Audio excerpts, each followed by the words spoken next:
I knew the Buffalo game was going to be tough, and there was a possibility we could lose, but... Not like this. Not like this.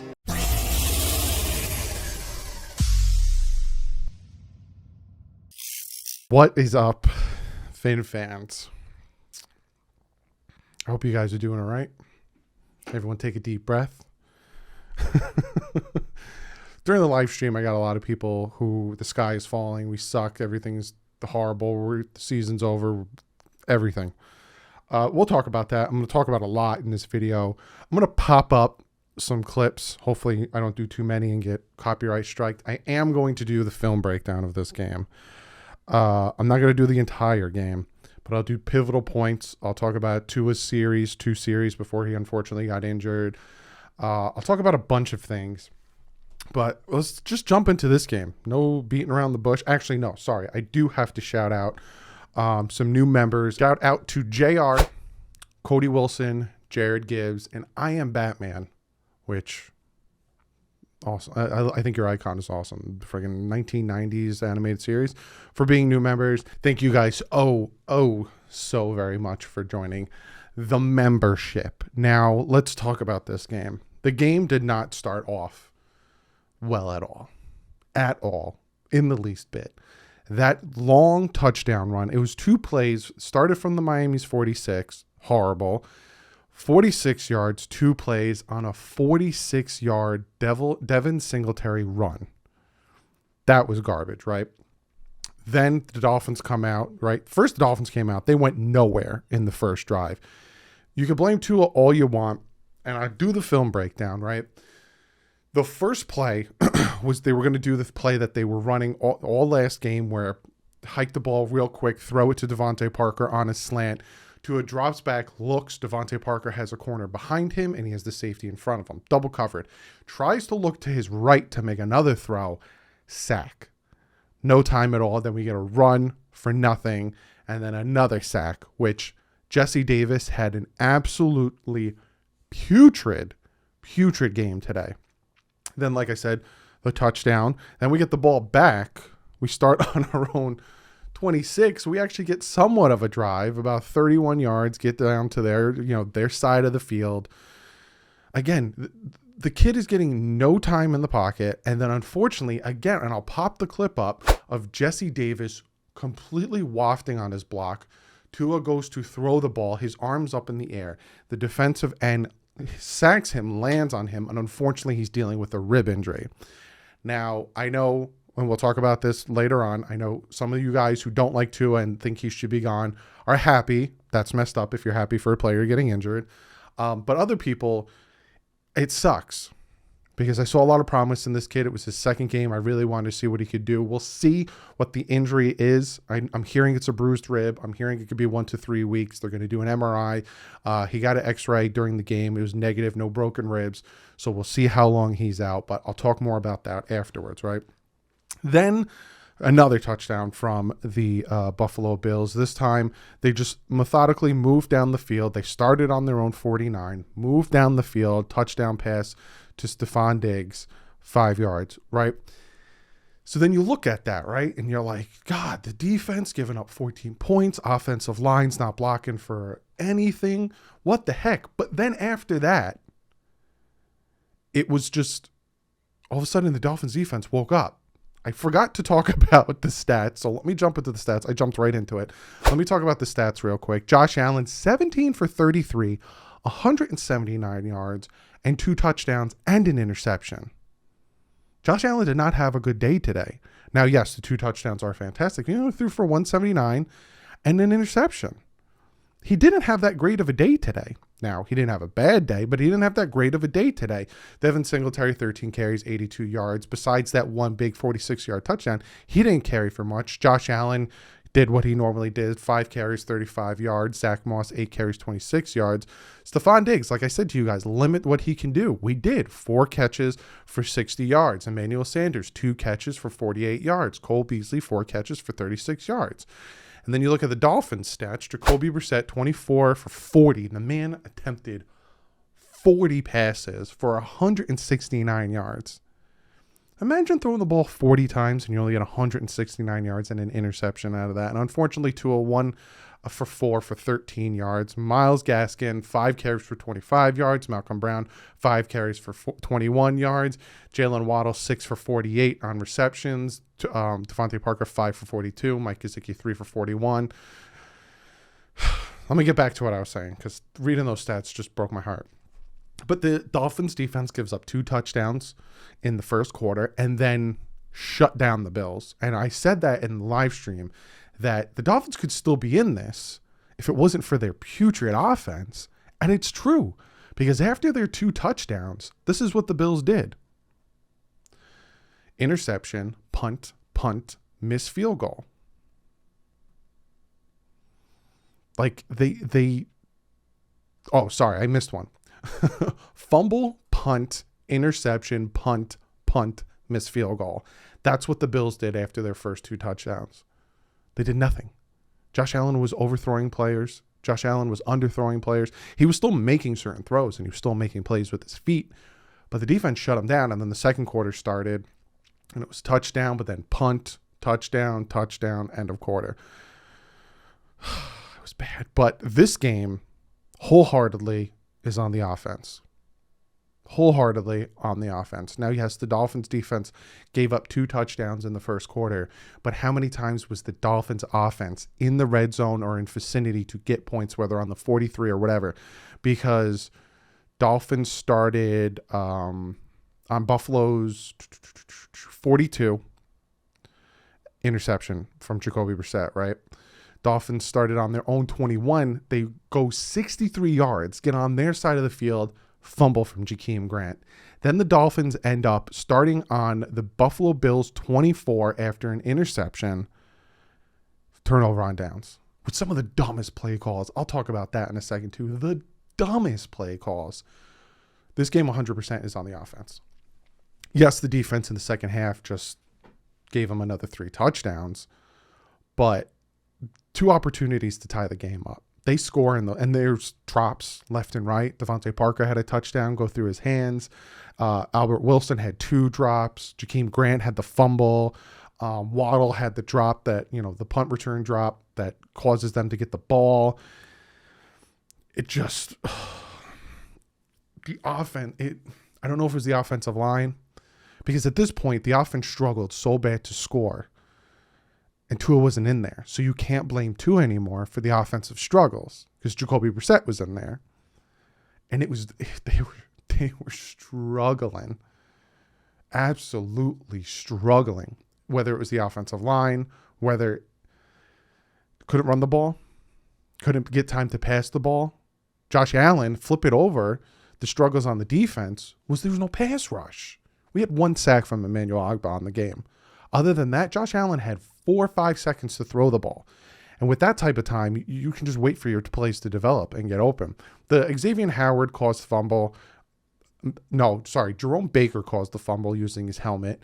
And I think Xavier Howard interception. So 2 games, 2 turnovers from that man. Just, he deserves the money that they paid him. But it just, defense, like I said, defense woke up. Let's talk about the offense again. Let's talk about the play calling. 4th and 2. The Dolphins have the ball. 4th and 2. They're in the red zone. What do they decide to run on behind an offensive line? And Jesse Davis I think he got injured, ankle injury, and Liam Eichenberg came in at right tackle. 4th and 2. They decide to run the ball with Malcolm Brown.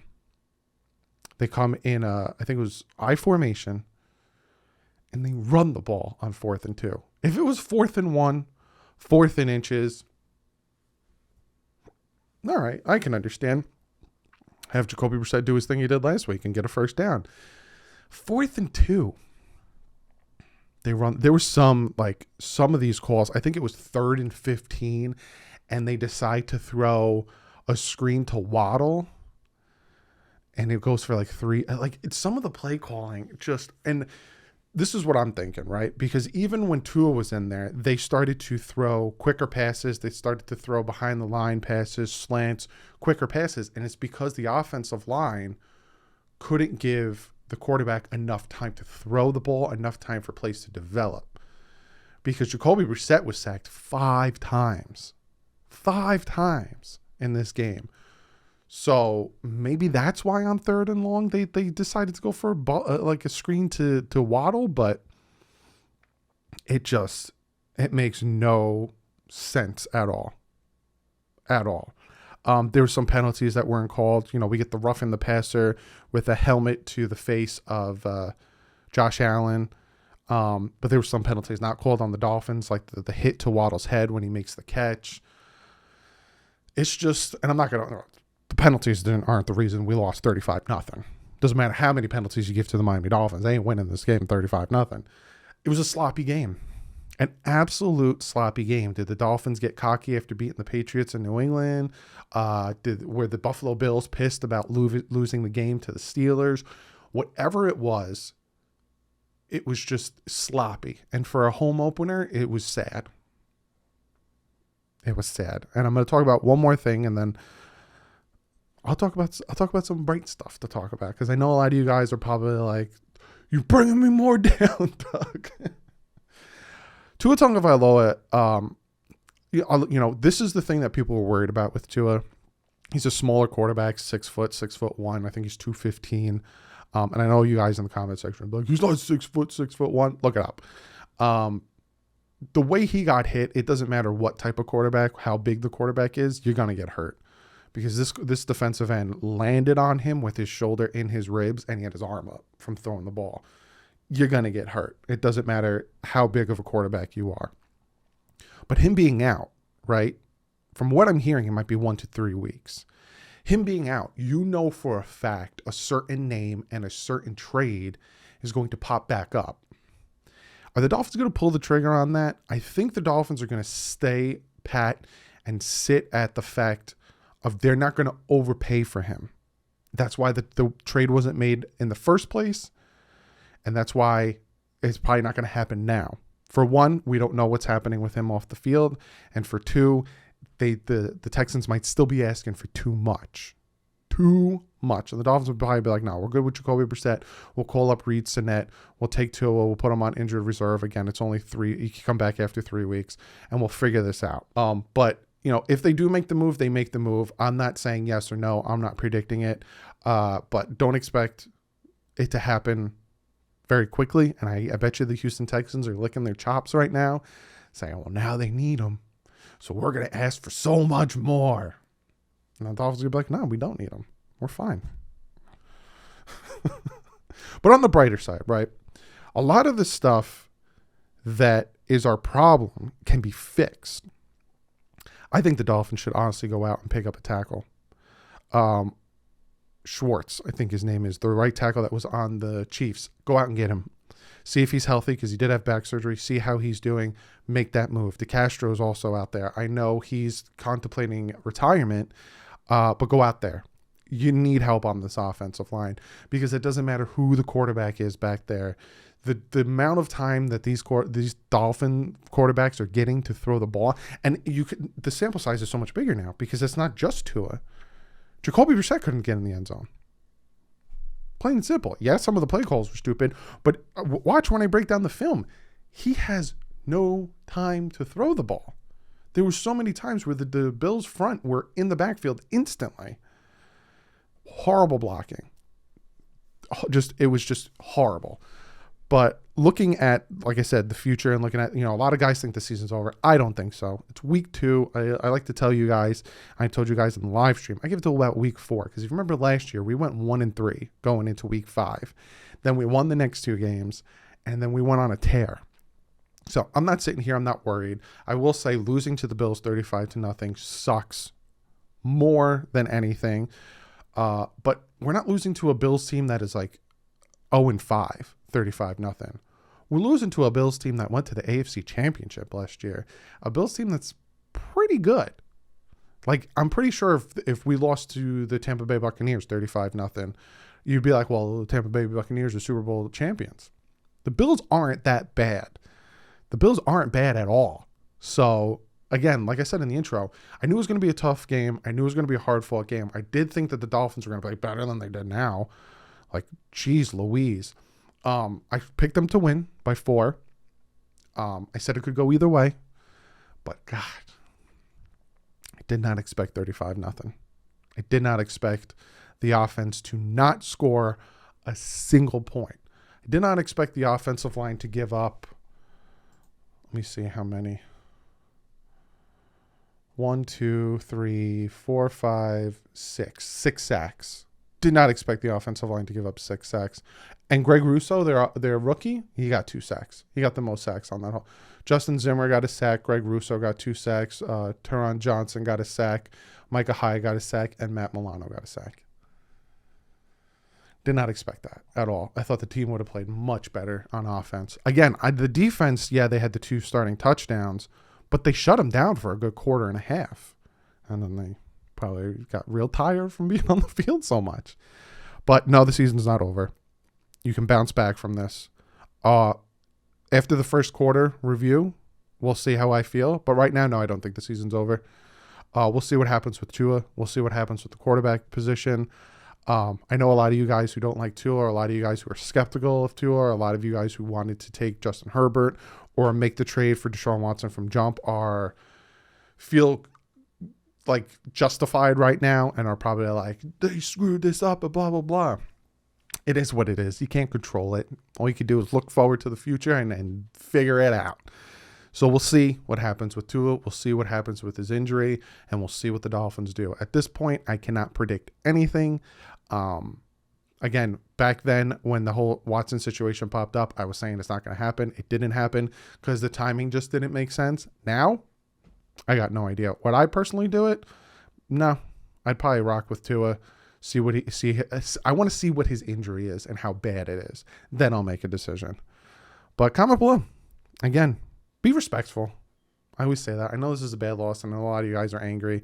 If you guys watched the live stream, you saw at some point me and my dad were joking around because as much as I love this team and as much as this team is everything to me, obviously, I have this channel, you can't take it and make it ruin your day. So you just try to, like, it's one game.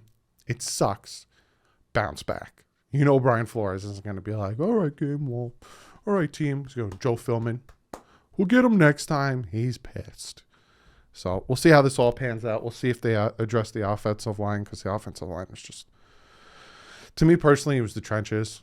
More the offensive line than the defensive line, but it was the trenches that lost us this game. Because you can't even pinpoint that it was Tua. Because Tua played 2 series. And then Jacoby Brissett came in, went 24 for 40. For 40. 169 yards. 40 passes for 169 yards. 40 passes attempts, sorry. 24 completions for 169 yards on an interception.